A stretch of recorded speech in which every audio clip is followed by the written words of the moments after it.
sitting in Malacanang. It is the devil, O Lord God, that have defeated, and we know, Lord, that victory is ours, that victory is for the Lord Jesus, and victory is for the Philippines. We thank you and we shout, Hallelujah! Hallelujah! Hallelujah! And we shout, freedom is upon President Duterte and upon the Filipino people. In Jesus' name we pray. Amen. Maraming salamat po. Maraming salamat, Ma'am Astra Pimentel Naik, at ang susunod na magsasalita, walang iba kundi si Dr. Lorraine Badoy.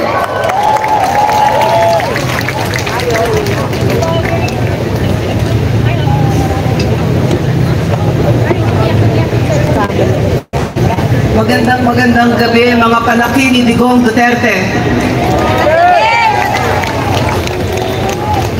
Marami akong naaalala sa mga sinasabi ni Pangulong Duterte. Nung nasa Hong Kong, meron siyang maraming pagkakataon na talikuran ang Pilipinas at magtago-tago at tumakas. Alam niya kung ano yung hinaharap niya dito, pero sinabi niya hindi ako tatakas. Ako ay isang Pilipino. So alam natin yan tungkol sa dating Pangulo.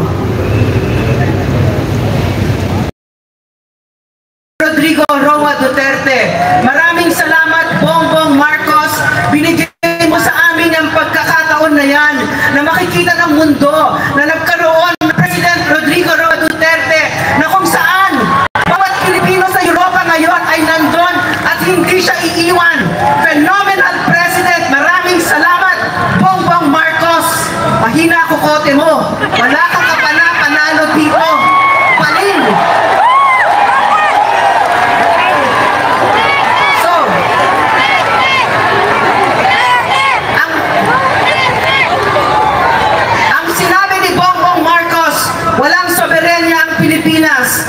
Ang sinabi niya, ang hudikatura natin ay bulok, walang sistema, kung kaya kailangan yung na ibibigay natin ang mga kaso natin na siya dapat mismo natin gawin ay ibibigay pa sa dayuhan. Yan ang sinabi ni Bongbong Marcos sa hudikatura, at sa bawat Pilipino, bulok ang justice system natin. So bawat justice, bawat judge, bawat lawyer, bawat law student, mainsulto kayo sa ginawa ni Bongbong Marcos na pag-surrender ng ating soberenya. Sinabi din niya na ang Pilipino, itong taong ito na sinabi ni President, ni Vice President Inday, hindi marunong maging President. Eksakto ang pinakita niya. He surrendered a Filipino citizen sa ICC, sa isang dayuhan. Never na ginawa ni Rodrigo Roa Duterte yan. So it is incumbent upon everybody, lahat tayo, matuto tayo mag-Ingles. Kasi ang audience natin ngayon ay ang audience ni Rodrigo Roa Duterte. The world will tell the world who Rodrigo Roa Duterte is and what that war on drugs really is. Somewhere like 88 to 92% of Filipinos approve of Rodrigo Roa Duterte's war on drugs. Ang hindi ninyo nakikita ngayon, sabi ng informant ko sa BJMP, nung si PRRD ay kinidnap, ang nag-cheer doon, ang saya-saya nila, mga CPP, NPA, NDF, kasi ang nasa loob ng ICC na yan ay ang CPP, NPA, NDF. Si Cristina Conti, na sinabi ng mga former rebels ay isang operatiba ng CPP, ay legal advisor ng CPP, NPA, NDF. Sa kanila din nanggaling yung bloated, exaggerated na figure na 30 to 60,000 deaths daw. Pero ang nasa alleged crimes ng ICC mismo ay 43 in 8 years. Sila ang may crimes against humanity, ang CPP, NPA, NDF na yan. At namemelibro ang Pilipinas ngayon kasi ang tingin ng CPP, CPP-NPA, NDF ay panalo na sila. Sandali na lang, pababagsakin na nila ang gobyernong ito. At madali yan kapag ka ang leader ay ganyan, katulad ni Bongbong Marcos. So, magkakapit-bisig tayo dito. Dumadaan tayo sa isang madilim na kabanata ng ating kasaysayan, pero sa aking pananaw, isa rin siyang kabanata na punong-puno siya ng pag-asa kasi matatanggal na natin ang CPP-NPA, NDF pag nasabi natin sa mundo, yung ICC na yan, nasa loob niyan ang CPP-NPA, NDF, mga komunistang teroristang nagwasak ng Pilipinas at sila ang nasa likod ng injustice na pag-kidnap ng former president with the collusion of the Marcos administration. Sila na mismo ang nag-amin. Sila na mismo ang umamin na the orders came from the office of the president. Very damning. So may I please talk to the international audience.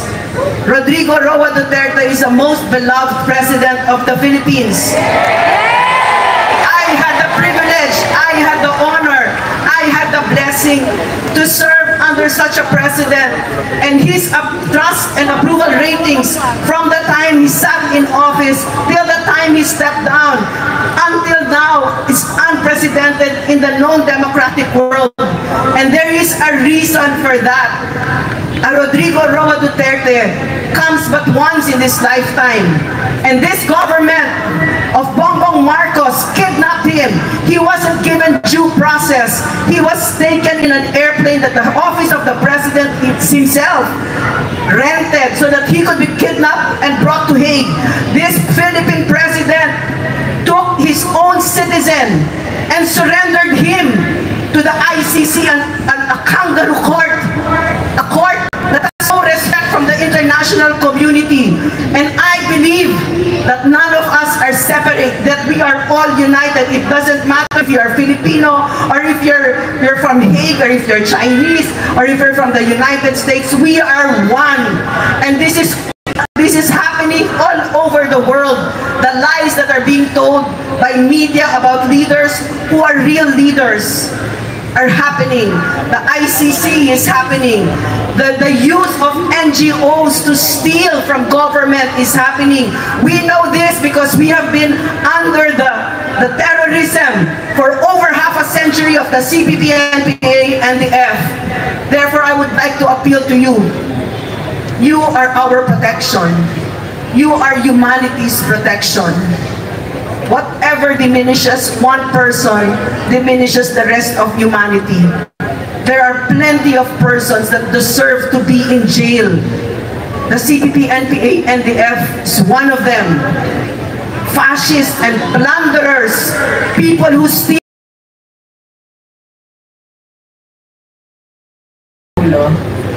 Ang sama ng loob ko kasi meron sana akong gustong sabihin sa kanya bago siya nakuha. Gusto ko sana magpasalamat sa kanya. Naging magkaibigan kami nung naging kalihim ako ng press. At syempre dahil sandali lang yun, tumawid na right away after that. Naging madalas po akong dumalaw sa Davao. Nagkitsikahan lang kami. Nung minsan, paalis na ako after masayang tsikahan, ito ang hindi ko makalimutan. Ang sabi niya sa akin, kung nang nakapagpasalamat sa akin, kukunti pa lang naman para sa kanya. Ang unforgettable na sinabi niya sa akin, Trixie, thank you for your friendship. So, gusto kong marinig nyo, kung sakasakali, if ever there should come a time na ma-meet nyo siya ulit, ma-meet nyo siya, pakisabi, ito yung pasasalamat ko sa kanya. Sir, maraming salamat. Ikaw yung bukod tanging Pangulo na naawa. Naawa ka dun sa presyo ng bigas na hindi maabot ng ordinaryong mamamayan. Naawa ka sa ordinaryong mamamayan na balik ng balik nagpaparenew ng driver's license. na balik ng balik, nagpaparenew ng passport. And speaking of passports, kayo lang po yung naawa nung nakita ninyo yung mga ordinaryong mamamayan na nakahiga sa harap ng DFA, nagho-hope na ma-interview sila, makakuha ng passport. 3 po yung anak ko na na-hold up in the years before your administration. 4 lang yung anak ko. Simula nung naging presidente siya, nakakalakad na sila sa kalye. Walang naghaharas.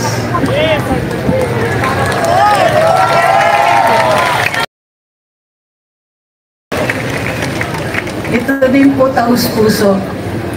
Thank you for your friendship. Mahal na mahal ka namin. Maraming salamat po, Attorney Trixie Cruz Angeles. At ngayon po mga kaibigan, bago po ang next speaker natin, nais lang po natin i-recognize, kasama po natin dito, nakikisa sa panawagan na ibalik dito si dating Pangulong Rodrigo Duterte, walang iba kundi si Filipino Guerrilla Forces Supremo, Sir Dado Enrique. At ngayon, tawagin po natin ang ating next speaker. Walang iba, ang dating kalihim ng Department of Migrant Workers, Secretary Abdullah Gabs Mamao.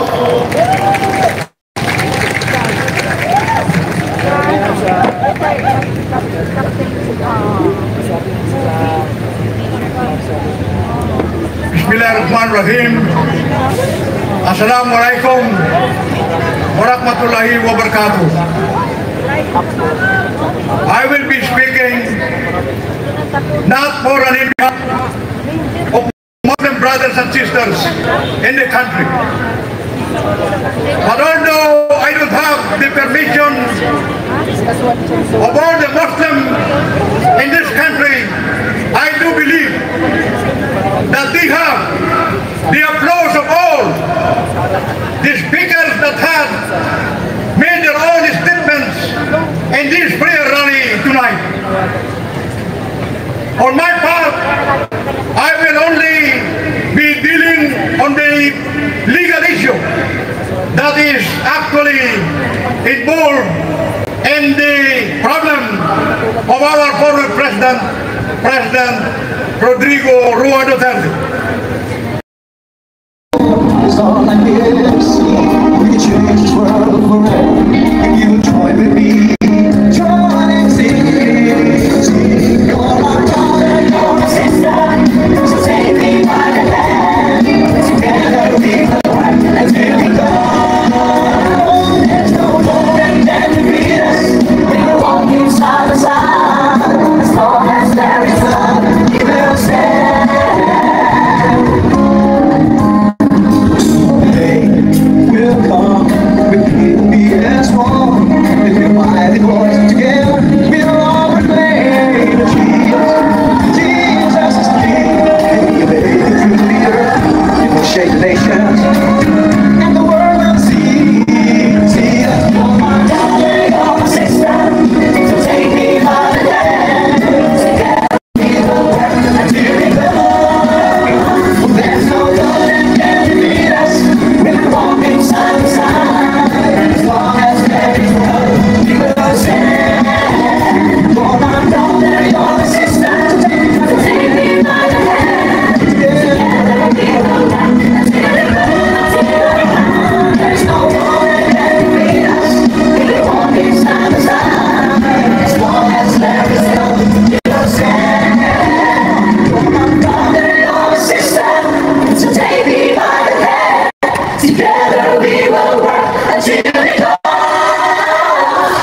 Pati yung mga security guard dito sa Supreme Court Duterte, nagtataasan sila ng kamay.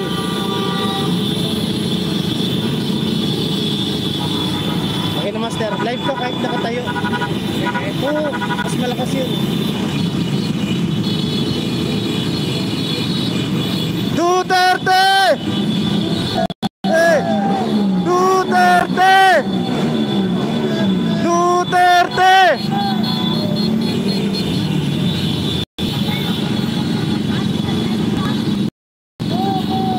Duterte!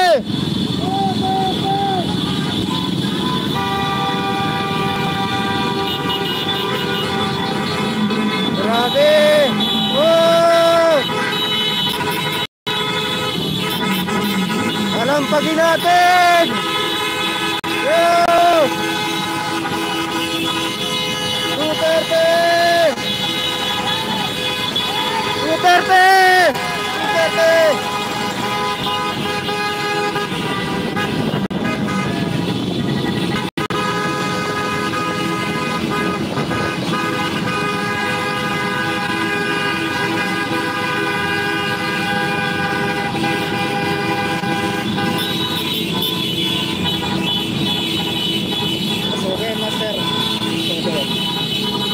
Duterte!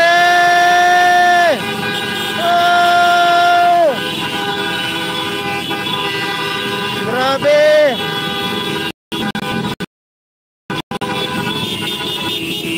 Duterte!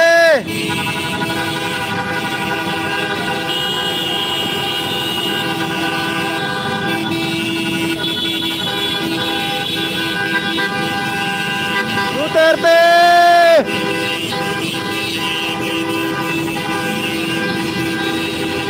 Grabe.